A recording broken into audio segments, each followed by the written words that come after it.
ভোর রাতের প্রবল ঝড় বৃষ্টিতে লন্ডভন্ড গোটা সাব্রুম মহকুমা। ঝড়ে বিধ্বস্ত সাব্রুমের লুধুয়া চা বাগানের বাগান পাড়াস্থিত হতদরিদ্র মৃদুল দাসের একমাত্র থাকার ঘরটি। রবিবার রাত আনুমানিক ৯টা নাগাদ প্রচণ্ড ঝড়ে সাব্রুমের লুধুয়া চা বাগানস্থিত বাগানপাড়া এলাকায় হতদরিদ্র মৃদুল দাসের একমাত্র বসতঘরটির উপর ভেঙে পড়ে ঘরের পাশে থাকা একটি বড় আম গাছ।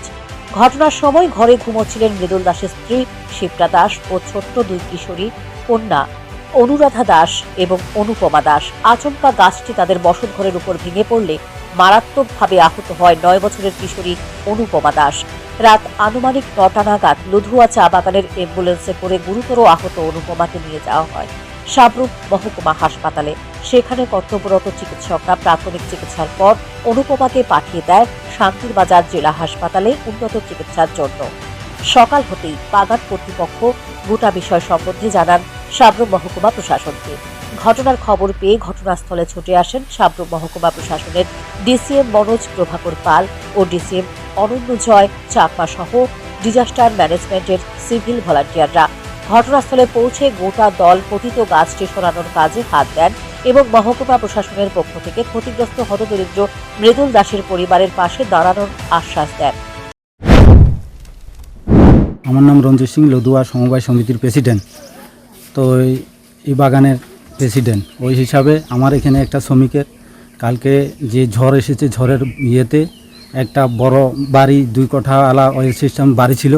বাড়িতে তারা মাই ছায় অনেকটি ছিল। মায়ের বাবা ছিল না বাড়িতে, অন্য কাজে গেছে হে রাত্রেবেলা।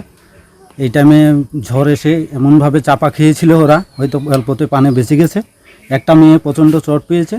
আমি প্রশাসনের কাছে আমার অনুরোধ থাকবে এই পরিবারটাকে হেল্প করার জন্য, এই পরিবারটাকে পুনর্বার ঘর পাওয়ার জন্য এই আবেদনটুকু আমি রাখছি।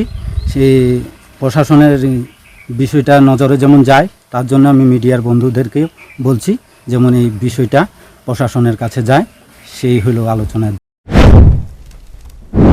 এদিকে বেসরকারি আর্থিক সংস্থা থেকে ঋণ নিয়ে ঘরটি তৈরি করেছেন বলে জানিয়েছেন বাড়ির গৃহিণী। ঘরটি প্রবল ঝড়ে ভেঙে যাওয়ায় পরিবারের লোকজনের মাথায় হাত পড়েছে।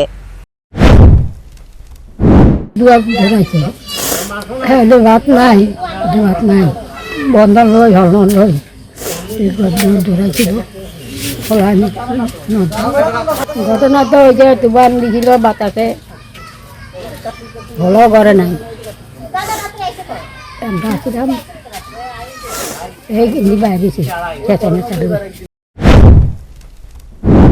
মহকুমা প্রশাসনের আধিকারিকেরা ঝড়ে ক্ষতিগ্রস্ত এলাকাগুলি পরিদর্শন করে ক্ষতিপূরণ প্রদানের আশ্বাস দিলেও সোমবার পর্যন্ত কেউ আর্থিক সুযোগ সুবিধা পায়নি বলে অভিযোগ।